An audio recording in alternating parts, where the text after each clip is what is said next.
Hi everybody. I am back in the kitchen ready to make my next cookie for my 30 days of cookies challenge.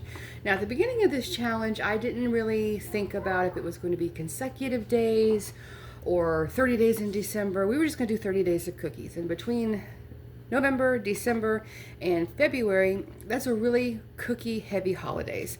So it should be the 5th of December when I post this. It's not. Today's the 11th.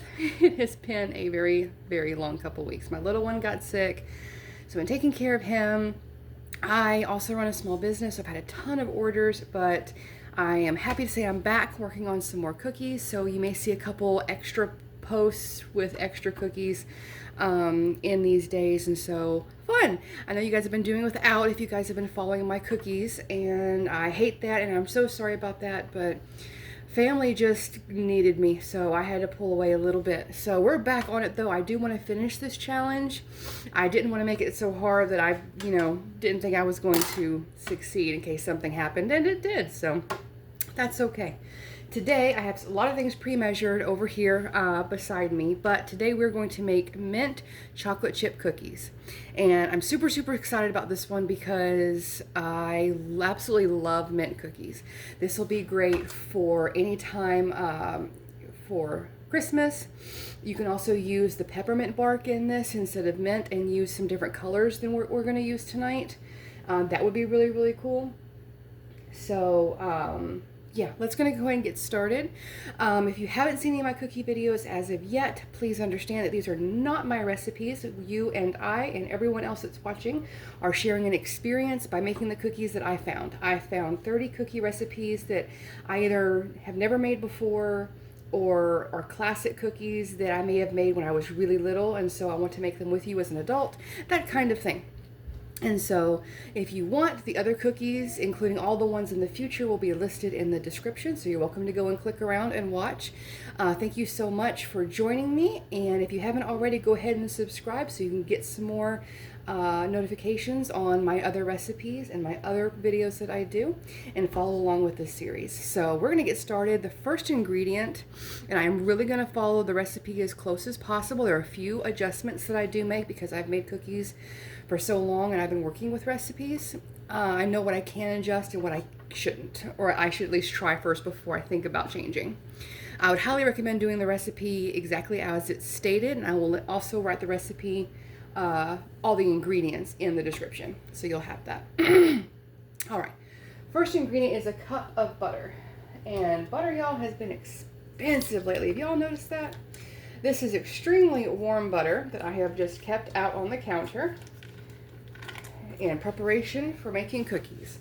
Don't worry if it's too soft. We don't want it melted, but we don't mind it just been sitting out and it's this kind of soft, because this is a chill recipe. It tells you to chill it for 20 minutes.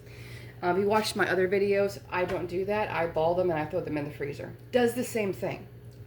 About 30 to 45 minutes in the freezer and they're perfect. But we're gonna work on this. So that was a cup of butter, so 2 sticks. And we need a cup and a half of sugar. I went ahead and pre-measured that to make things a little bit easier. So we're gonna throw all that sugar in there. All right, and we're gonna pull this up and we're gonna mix that until it's light and fluffy.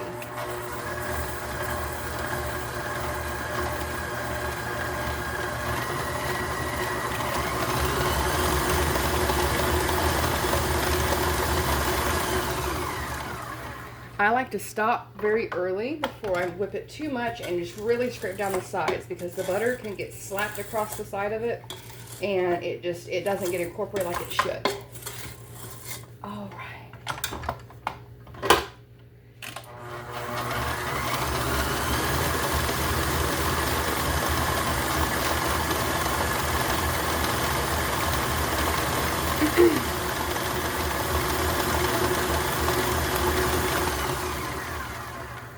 There we go. That is light, pale, and fluffy, and we're ready to go for our next step. Now we are doing green ones.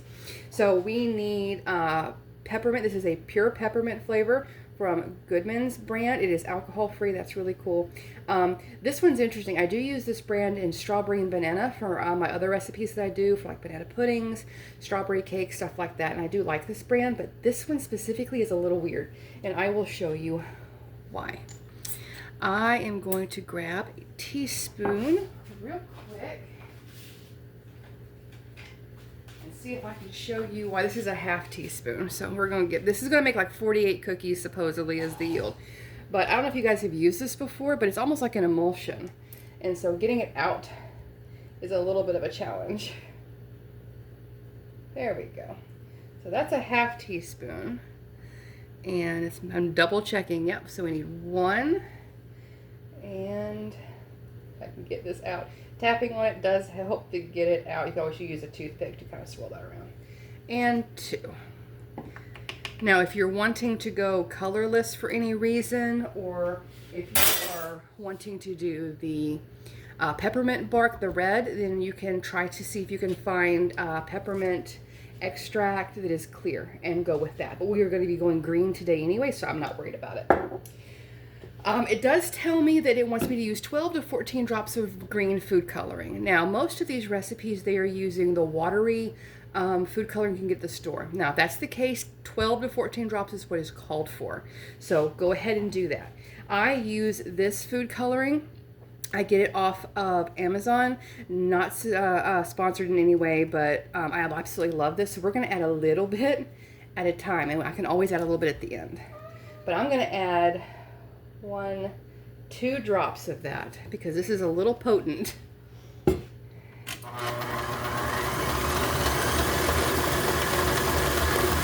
Yeah, that's probably enough for me. Woo, very minty. All right, I'm going to go ahead and scrape that down one more time, and then we're going to add our eggs.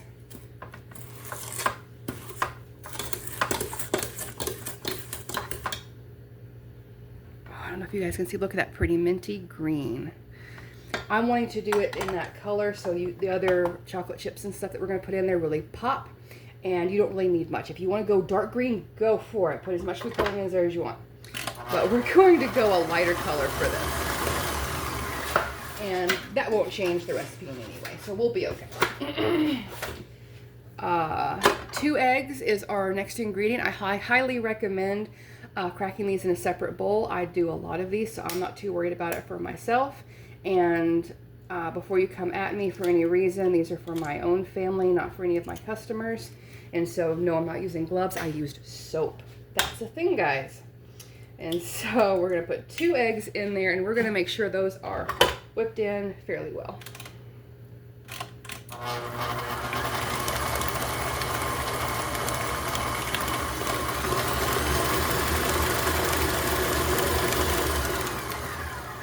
That's still a beautiful mint green. And again, either get yourself a spatula or something. Make sure all that's scraped down and scrape the bottom of the bowl, unless you have some of those scrapers that you've got on occasion.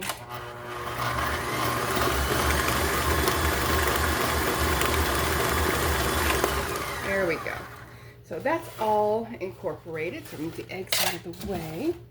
Our next ingredient is 2.5 cups of flour. I did go ahead and pre-measure that as well.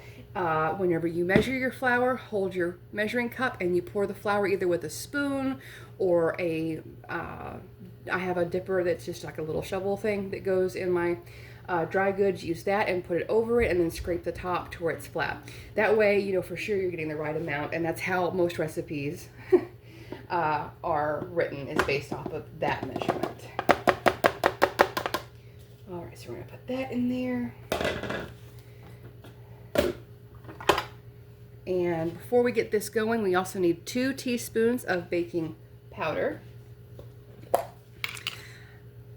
I am using a 4th teaspoon because it's what I have at the moment, because the other thing I just used is dirty soap. I'm using 2 teaspoons, 1/4 of a teaspoon. I need 8 of those, or just 2 regular teaspoons. That's 2, 3, 4, 5, 6, 7, and 8.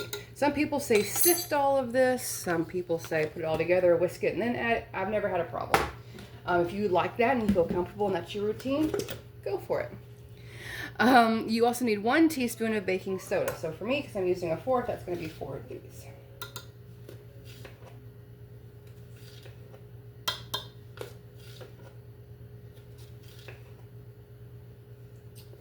Come on now. 3 and 4. The cool thing about these little mini series, it's still very realistic. This isn't frou-frou. This isn't, you know, any kind of fancy video. This is literally me wanting to make a bunch of cookies and have fun.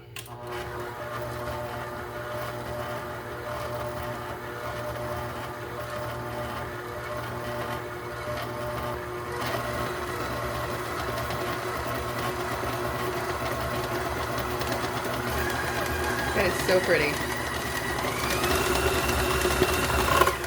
Alrighty, and that's our cookie dough.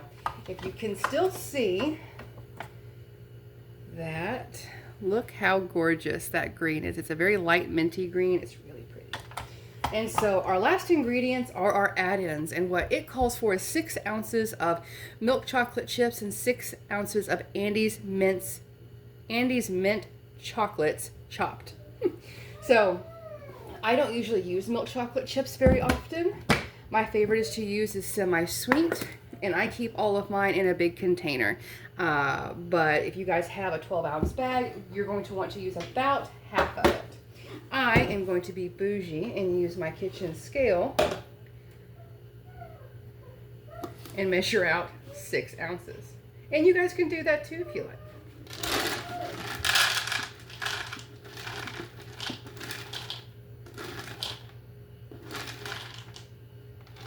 There we go, perfect, 6 ounces.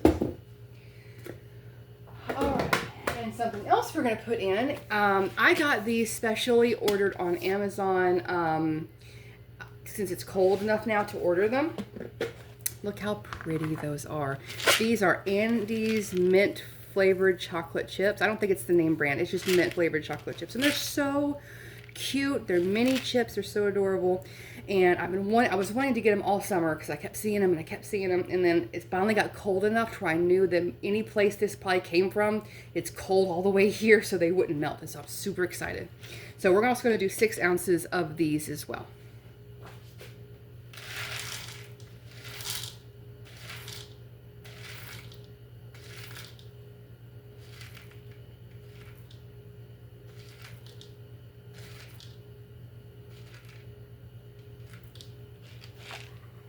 Perfect.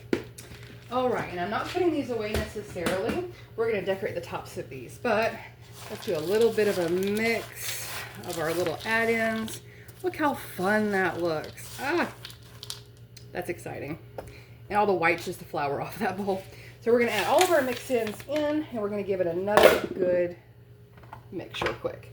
And if it breaks up the big chocolate chips, it's actually okay. It's actually not a big deal because it actually adds a little more of a filler to it and holds the cookie together a little better. A little side note that I noticed.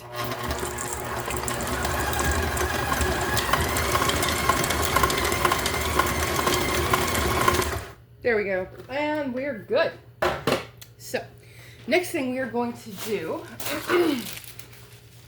is I'm getting out a small sheet pan. I got this from like the dollar store or Dollar Tree, whatever. It was like $1.25, so I guess it was a Dollar Tree. And we're going to get out, I use a portion scoop. You've seen my other videos. I've used the exact same one each time. It is my purple handled little portion scoop I got off of Amazon. And again, not sponsored. These would be nice to be sponsored by, I don't even know the brand. But they're really good products. I would back these. And I've been baking and doing this business over 3 years now, I think. So super, super fun, very useful, and I don't want to use any other ones, that's for sure. Alrighty, so we're going to use our portion scoop once I get this cleaned off. So pretty. It almost looks a little bit like a pretty frosting color, but it's cookie dough. That's exciting.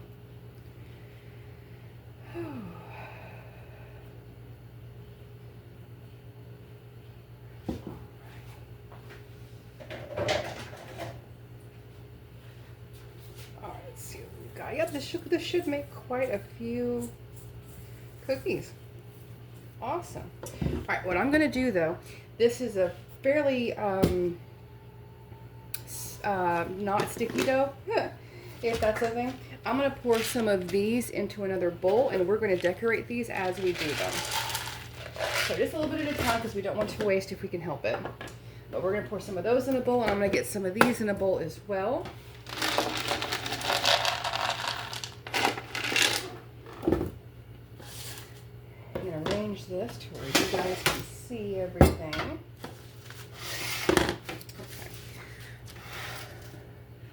Should be in y'all's field of view, I think. There we go. All right, so what we're going to do is we're just going to scrape out a cookie dough ball, and you're going to turn it out into your hand, because it's a little sticky, like it will stick to you, but it's not bad. And we're going to just put and roll that into those a little bit to where it kind of covers the top. And then we're going to put this on our little pan and take a couple of these regular chocolate chips. I usually put about 5 or 6 on top of mine, but with the other ones as well, I'm just going to put about 3. So hopefully those bake up really pretty. And we're going to fill up this tray, and I'm going to be back with you, and we're going to see how many cookies this makes. I've done this on my other videos. I tell you how many the recipe says, and then we'll see how many we actually get. Because I am using the exact same scoop on all of these recipes unless I do a recipe that doesn't call for scooping. And so we can kind of have the same idea of how big they're going to be. So I'll be back with you here in a moment, and yeah, bear with me. And we're back with a full tray. We ended up with having 43 cookie dough balls, and look how gorgeous those are. I am so excited. We're going to get these in the freezer anywhere from about 30 to 45 minutes. You can also freeze these overnight. It should be fine. And then we're going to pop some in the oven and see how they go. So we will be back as soon as they are ready to go in the oven, and I will show you the consistency. As of right now, they're very squishy. You see how I can make an indent, and yeah, it moves just fine. So what we want is it to be stiff to where I can't do that. So we will be back. Alrighty, I have, while these have been in the freezer, preheated my oven to 350 degrees, and here we are. I can tap on them and they don't squish. You might have a little bit of fallout, and that's no big deal, but they don't squish down. I can push pretty hard and they're not moving. So what we're going to do is we're going to take 12 of these and put them on a cookie sheet, and we're going to throw them in to bake, and we're going to see how long these take. I'm going to keep a close eye on them. The recipe says 8 to 10 minutes. We will see how that goes. I seem to have less than what they said, so I might be a little bit bigger, so we may shoot for that 10-minute mark. Most of the recipes that I have seen that are close to this in any fashion tend to be about 10 to 12 minutes. But again, we will see how it goes. What we're going to do is we're just going to pull these off. I was going to say, and if they're done correctly, you should be able to pick up the whole thing of paper, and they're stiff. So that's a really good thing. That means that they're nice and solid. That really gets that butter to be solid so they don't spread and become huge. That's really the biggest reason for chilling the dough, because you don't want that intense spread. I'm really hoping these are good. I absolutely love mint. It's one of my favorite flavors. But mint can be tricky. Sometimes you either get the really good flavored mint or you end up with toothpaste. And so let's hope we didn't hit the toothpaste level this time. But we're going to go ahead and cook these up and see where we are. And I'll be back with you all in about 10 minutes or so, and I will let you know how they turn out. All right, and we are back, and look how gorgeous those turned out. I am so happy about this recipe. They did spread a little bit, but that's pretty normal. If you would let them be in the freezer overnight, they may not have spread as much, but you're only looking maybe 1/4 inch difference. So no big deal, but look how pretty these are. Isn't that just gorgeous?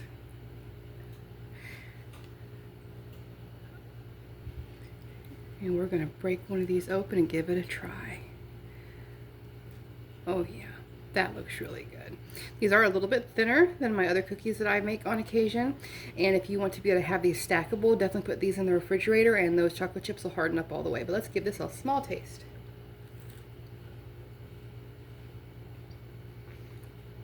Okay. Definitely not the toothpaste level at all. I would say this is fairly perfect. What was it? 1 teaspoon of peppermint extract. Yeah, that's perfect. It's definitely giving that minty cookie Andees mint vibe. This is really, really good. I definitely will keep this recipe, I think, and make these again. Yep, these are wonderful. Thank you guys for joining me. If you haven't already, subscribed to my channel so you can get all of the notifications and come back with me and we will do another cookie another time. Bye.